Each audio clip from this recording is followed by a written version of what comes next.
Today I'm talking with somebody very special, Gable Hrkach, a veteran homeschooler I've known a long time, who knows a thing or two about how authentic love in your marriage blesses your children. Stay with us. Welcome to Homeschooling Saints, the podcast that helps you create the homeschool you love for the people you love. Our host is Lisa Mladinich, a Catholic life coach, TV host, best-selling author, and an instructor at Homeschool Connections.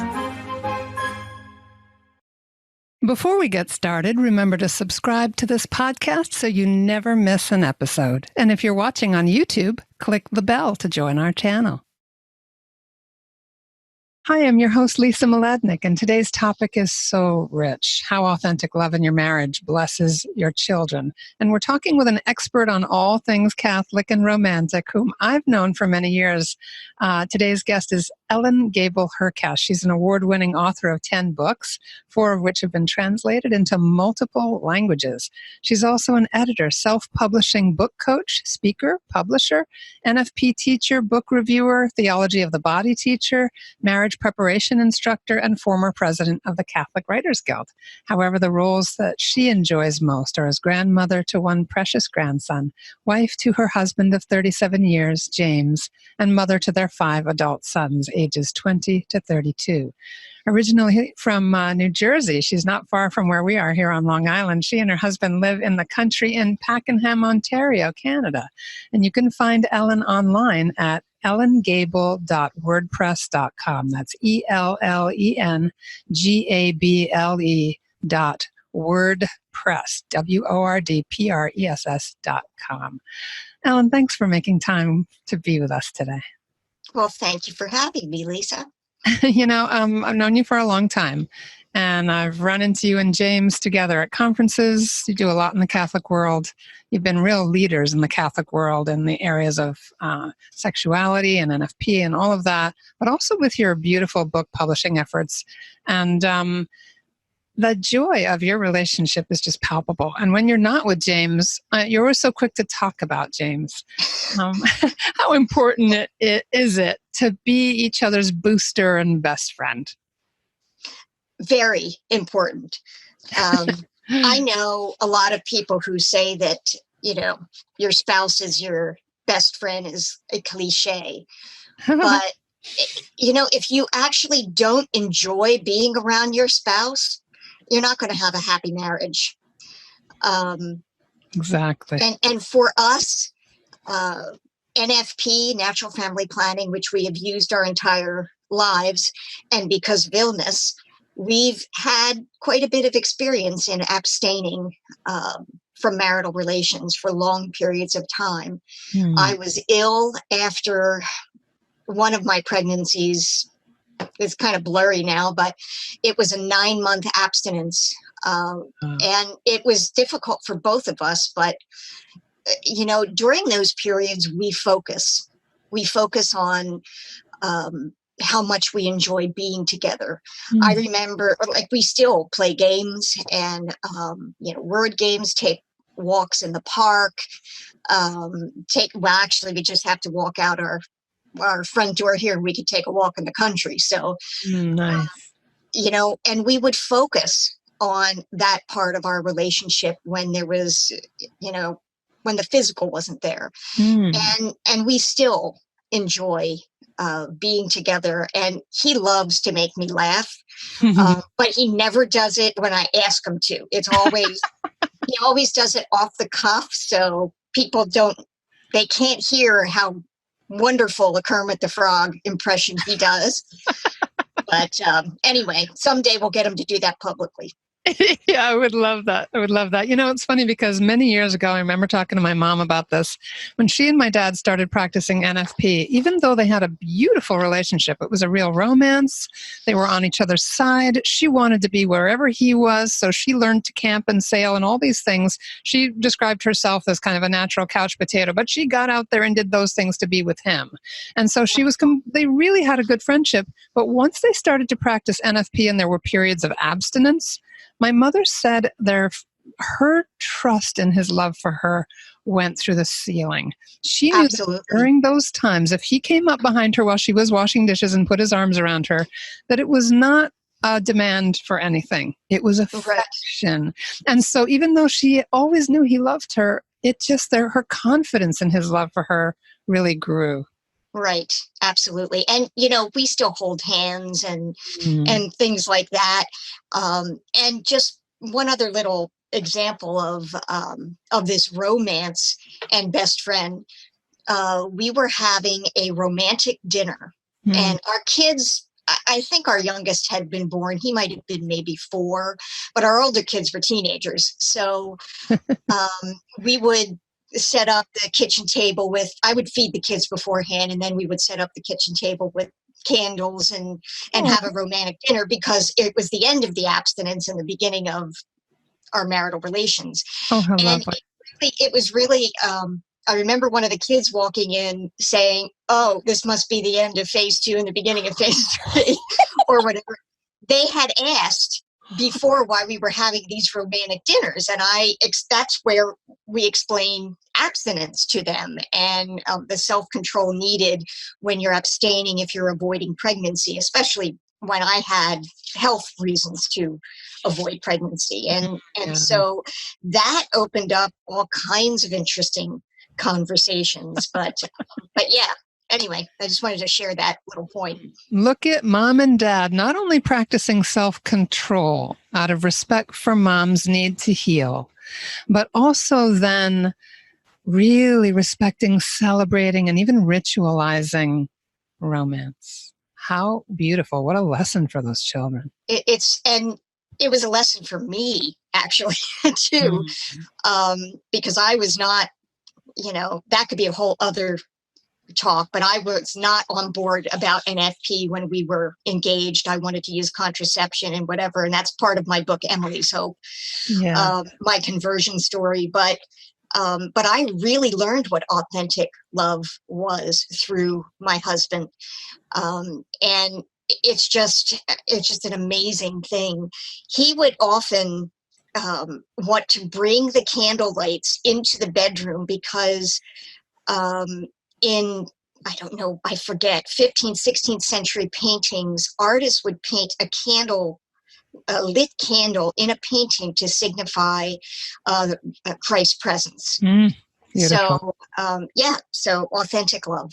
Yeah, and that example, that reminder, that visual reminder, that beauty, that gentle glow that reminds you that at the center of a holy and happy marriage is always Christ. How beautiful is that? Right. So step us into, you guys are really kind of uber Catholics. You're sort of, you're really well versed in the church's teachings, but you live it out, and you live it out with a lot of joy. So can you break it down for us? Like, what is authentic love? What does that really look like, not only through the eyes of the church, but the way you're living it out? Well, we can look and see authentic love from our understanding of what Jesus went through. Jesus gave his entire life for us. He gave it freely. Nobody forced him. He gave it without reservation his entire life. Faithfully, he did what he said he was going to do, and fruitfully. He gave his life for us, the fruit of which we can now spend eternity in heaven with him. And, Catholic Church teaching has always seen marriage as this way. One need only consider the marriage vows. When you vow to yourself during the marriage ceremony, the husband and wife are asked, "Have you come here freely and without reservation to give yourselves in the sacrament of marriage?" That's free and total. "Will you honor each other as man and wife for the rest of your lives?" That's faithful. "Will you accept children lovingly from God and bring them up according to the law of Christ and his church?" Well, that's the fruitful. Every husband and wife who has been married in a Catholic church has pledged to love freely, totally, faithfully, and fruitfully. Many spouses don't understand what these vows actually mean. And St. John Paul II took these beautiful Catholic Church teachings and made them easier to understand through his writings on the theology of the body.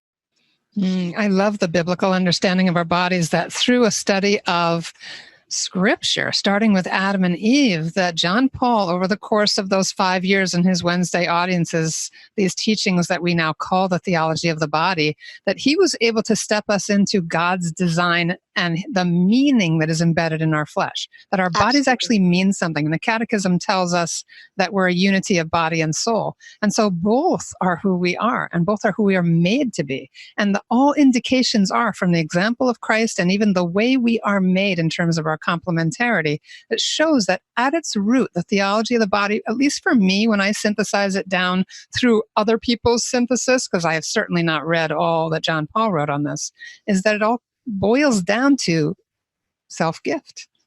Absolutely.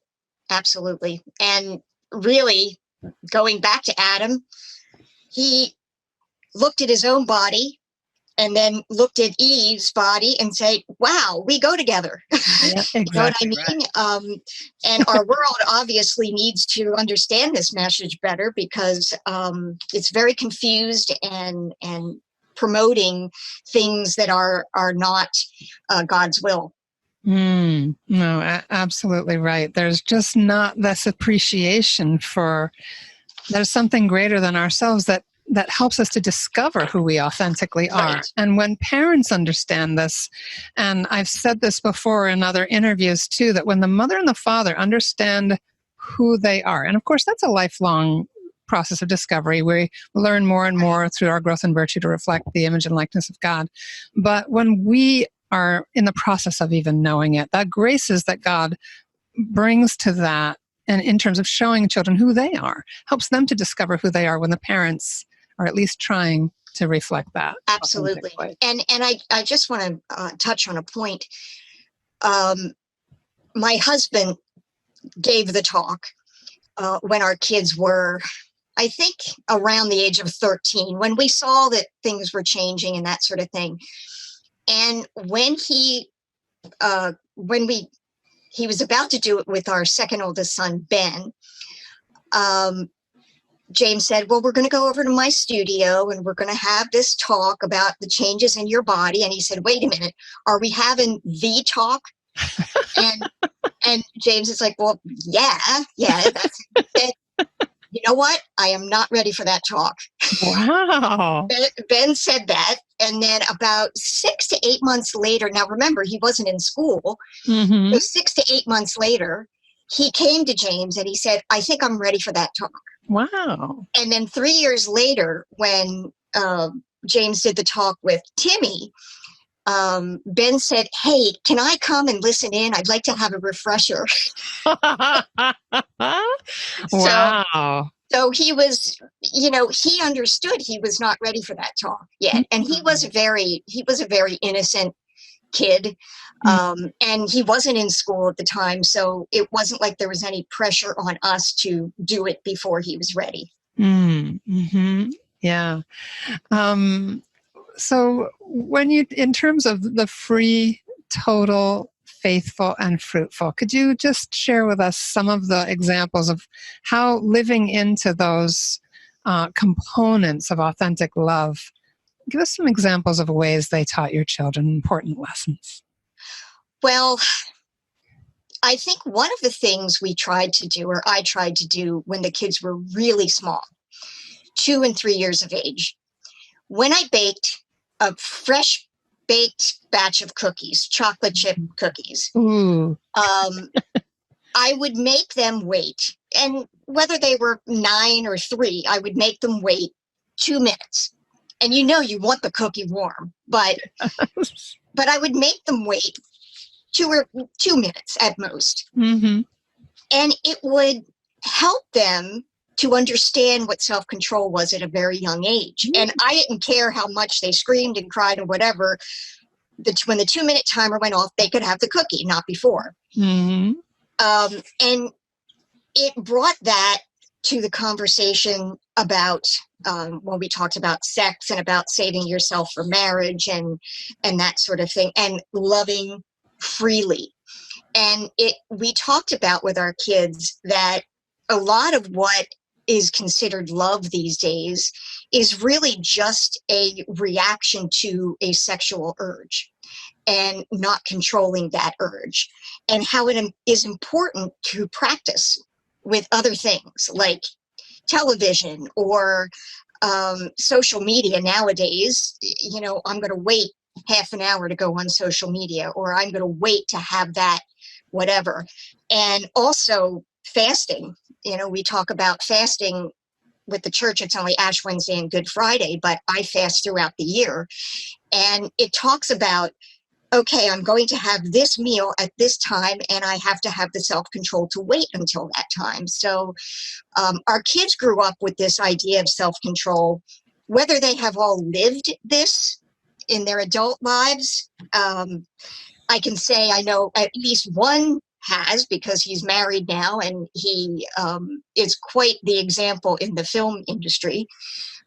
But he's a great example to his younger brothers, and we could have a whole conversation of conversations that Ben has had with people in the film industry about the lifestyle he leads, and not using contraception, waiting until marriage to have sex, and all that stuff. So wow. But yeah, that's so glad he's a light out there in the world of film. Oh, it's incredible. Amen. This is a great reason to encourage our kids to get into the arts, as you and James have done so beautifully. You bet. But loving totally, if I can go on with that, unless you have something to... Not at all.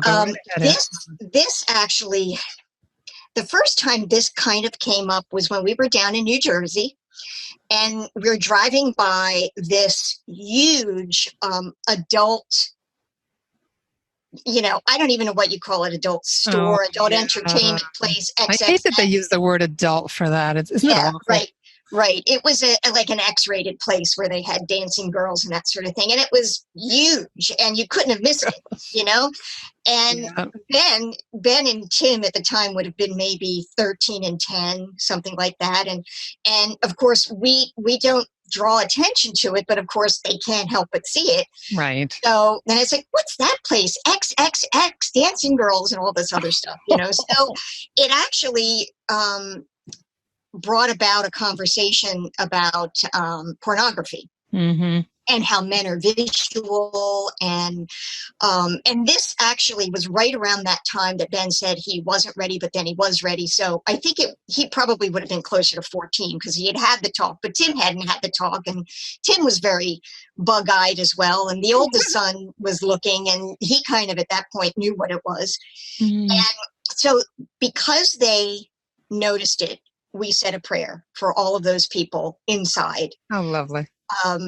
Because you can't love totally when you're, loving an image or trying to have a desire for an image, right? Right. And so that opened up this wonderful conversation about, if you can call it wonderful, about pornography and how addictive it is and that sort of thing. And, I was amazed that Ben was so open to be listening to it, but you know what? It's the real world, and all of our kids, all of our adult children, we have to have that resistance when something pops on our screen. We have to exit out. But it is a major evil of our society today that pornography is so accepted, and it's really addictive. And I know that I think it's Matt Fradd that says that pornography is as addictive as crack cocaine. It does the same thing to your brain that crack cocaine does, and especially because men are visual, it's more difficult for them, but women have the issue as well. And oh yes, it's getting more and more widespread among young girls as well. And what a direct attack on authentic love to take something, which is that men tend to be very visual in terms of stimulation and all of that. We can even draw back to how women dress in church, just to respect that visual sense in men. Absolutely. To allow them to concentrate on God and not to be dressed in a distracting way. Right. That can be a strength, because within the confines of marriage, obviously that visual sense can be very beautiful. The lighting of a candle, and all of the beauty of the private expression of the marital embrace can be very lovely. I remember my daughter, when she was about probably 4. We were in the checkout line at the supermarket, and right at her eye level was a Cosmo cover with a very scantily clad young woman. And she said, her eyes bugged out. And she said, Mommy, why is she dressed like that? And I said, she's beautiful, isn't she? And she said, yes. And I said, and that would be okay if she were all alone with her husband at home. Right. She started nodding her head, just intuitively getting it. And I said, but not so great out in public, right? And she went, no. I mean, she was so little, and we'd never had any of these conversations before. But the moment she saw that woman with her body exposed, she was not happy. She was disturbed by it. Right. And I think of forgive them, Father, for they know not what they do. Exactly. Because most women don't realize that, putting their bodies out like that, it cheapens their bodies. Their bodies are beautiful, and beautiful in the context of privacy. And this whole naked without shame that comes from the theology of the body. We were meant to be walking around without our clothes on, because back in the day, with Adam and Eve, there was no sin. So there was no lust. Right. And because we have lust, we have to now cover up and protect. But if it's James, I don't have to protect. I get into the shower, and because I don't feel I need to protect myself and my husband, I know my husband is going to cherish me and my body and not be lustful.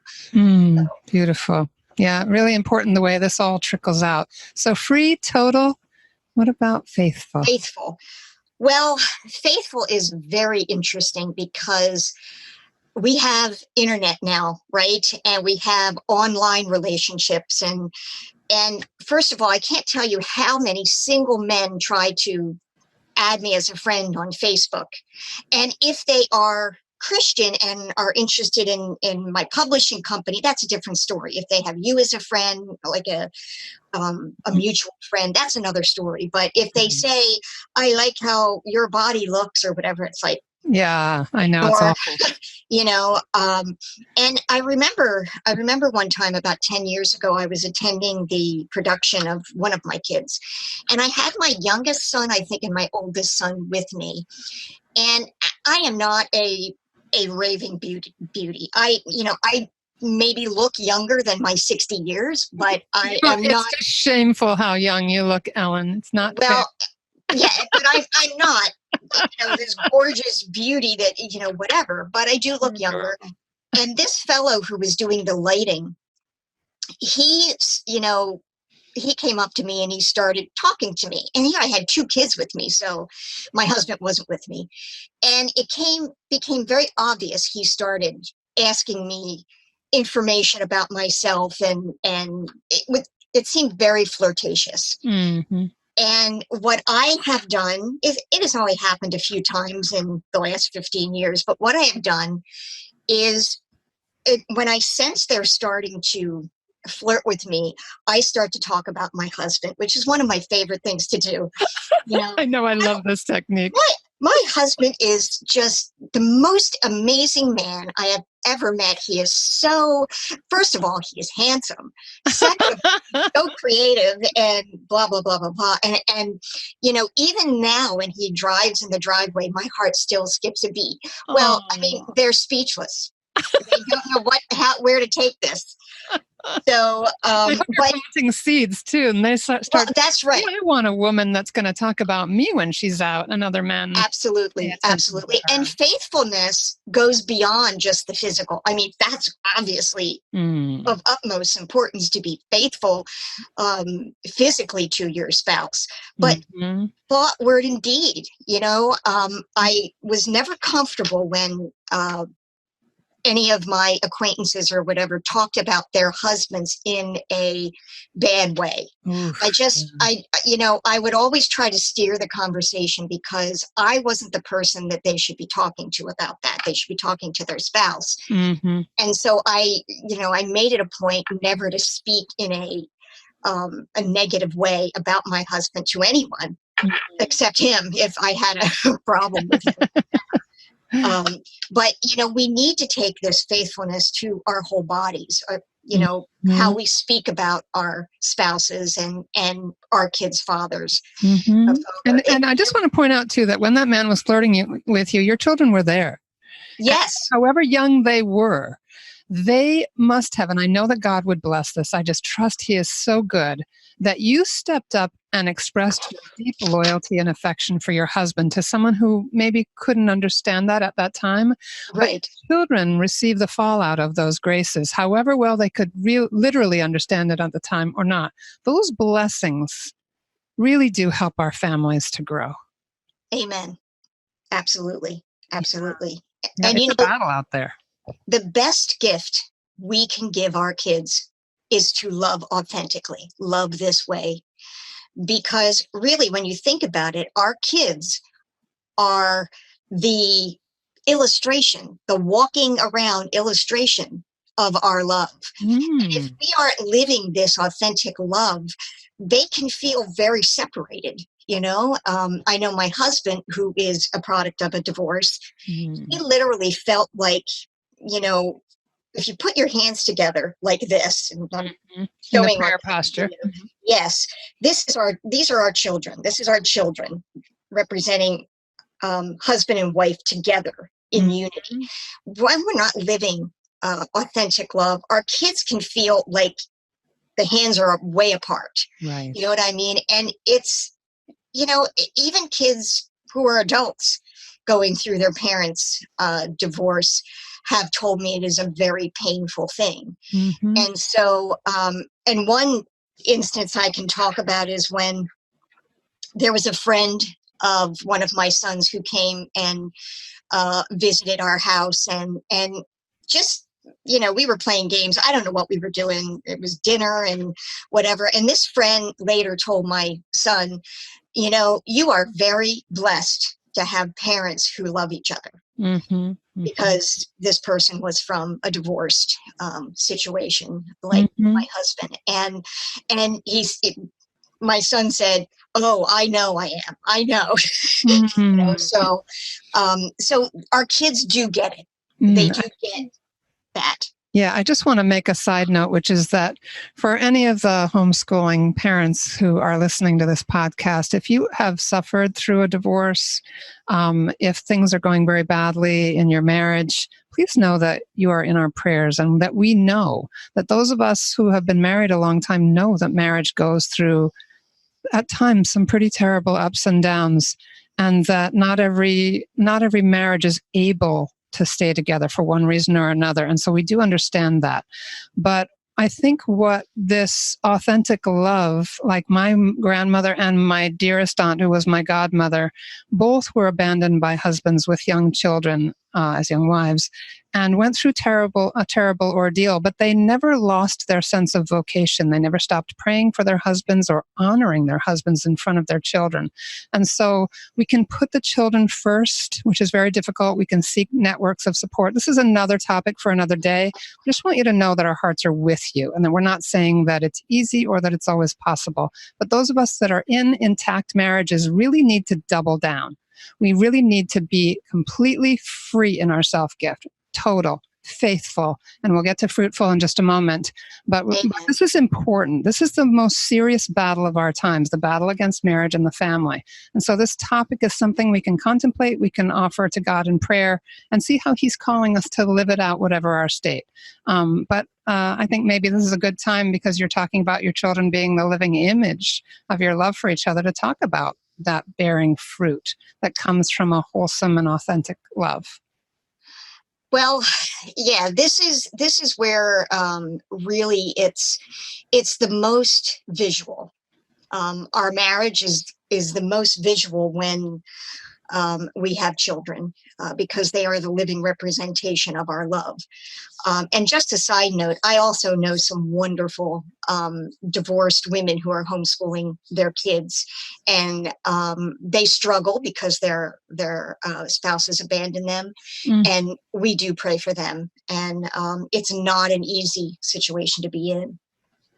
Right. But we have always welcomed children. And in fact, when I first met my husband, I said to him, this was probably the first time I met him, maybe the second. I said, so how many kids do you think you want to have? And he said, oh, I don't know, 4 or 5. Well, he didn't run in this opposite direction, so that was really good. A real indication. But yeah, anyway, so we thought, I thought 10 was a nice round number, but, I figured I could work with 4 or 5. Anyway, so we welcomed pregnancies. And when you're using NFP, it doesn't mean that every time you have relations, you have to be hoping and planning for a pregnancy, just that you're open. And we did plan 11 pregnancies. We have been pregnant 11 times with 12 babies and have lost 7 through miscarriage and ectopic pregnancy, which is one of the health issues that I had. So we were open, and we both kind of got the number we wanted, I think, because we have 7 babies in heaven and 5 here on earth that we've had the privilege to raise. So, but it's interesting. And when you say fruitfully, I think back to, this is about 10 years ago, maybe 12. We're at the kitchen table. I was just going through menopause at the time. And our son, Tim, would have been maybe 15 at the time. And I don't know how the conversation came up. Maybe a friend of ours had just had a baby. And so Tim says, so when is our next baby coming? Oh. And I said, it hadn't occurred to me that they were, just assuming another baby would come. And so I said, well, I don't think we're going to be able to have any more because I'm going through a change now and that sort of thing. And the look of sadness on his face, the look of disappointed, just touched my heart deeply. Wow. He just, he had this sadness, that he wasn't going to have any more siblings. And I have to tell you, that same sibling was there when he is going to be the godfather of my grandson, Timmy. And the look on his face when, he found out that the baby was born, and all of our kids, whether they are practicing Catholics or not, are pro-life and have been very pro-baby, pro-life. And I think that's just instilled with them, even if they don't go to church anymore. It's something. But it was a beautiful thing for me to see. And I, it never even dawned on me to mention to the kids that I was going through menopause, right? But anyway. It's amazing how God provides those conversations too, because your child's own love and longing opened up a door for him to understand a little something about how our bodies work and different seasons of our lives. Right. And then that little sadness, God transformed into joy with this new announcement with Ben's son on the way. Right. And now your beautiful grandchild that you can hold in your arms. I mean, it's just incredible, the lessons that come from that authentic love. Absolutely. Absolutely. And I have to hope for your family and mine and everyone who's got loved ones who have, at least for a time, left the church or are just not practicing their faith or are just not sure right now because they're under an awful lot of influences, that being able to live into a family culture and to constantly be loved and blessed by that family culture that is free, total, faithful, and fruitful has to be, in the most beautiful sense possible, a little bit of a ticking bomb, whether it comes with holding their own first child or in some other moment that God provides that grace. Right. Absolutely. Absolutely. Yeah, great hope for that. Any final thoughts for parents who maybe don't know how to have that talk with their kids? Or is there resources that you'd like to recommend? And we can put them in the show notes later if you want to do a little research and you and I can put our heads together. But we'll put something in the show notes for this episode about how to get started. I can think offhand, we use theology of the body for kids. Like it's a like a weekly thing you do with your children. I believe it's Ascension Press. Theology of the Body for the middle grade ages and Theology of the Body for teens, all excellent programs that, step by step take us through these teachings without judgment. And we do the teen talk at the local high school, Catholic high school, for the religion program. And not all of the kids are going to be accepting of the message, but a lot of them are. And it's an eye opener for them. And you and James do that talk together? Yes. Yes. Oh, wonderful. Because they must be picking up just the clues or cues between the two of you that this is a happy, thriving marriage, that people who practice the church's teachings are not dour, frustrated, and shackled because they don't have their freedom of all of this kind of sexual license that's promoted continuously to our children. Right. Well, freedom is not free. Freedom is not freedom. Freedom is the ability to do what is right and true and moral. That's true freedom. Right, exactly. To have that self-possession, which reflects all the way back to your talking about taking 2 minutes to wait before having a warm chocolate chip cookie, that self-possession that helps children to be able to know they can do it. They can resist. They're not just a mass of impulses. Right. It's beautiful. All right, Ellen, thank you so much. This has been so rich and such a delight to have this conversation with you. Thank you for being here. Well, thank you. Thank you, Lisa. I appreciate being here. Yeah. And everybody check out Ellen at ellengable.wordpress.com. It'll be in our show notes as well. So happy to have Ellen with us today. And please do stay tuned for our short feature coming right up.